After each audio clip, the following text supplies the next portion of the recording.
จวนเวลาใครที่ได้ห่างกันไปคุยกับคนอื่นทุกหลานไม่ตื่น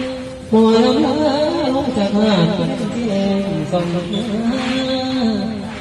เห็นผลเมตตาสั้นสานุกสิขึ้นกับอีกมือใดหลังสิพบกันมาเวทีฟังสุดแจง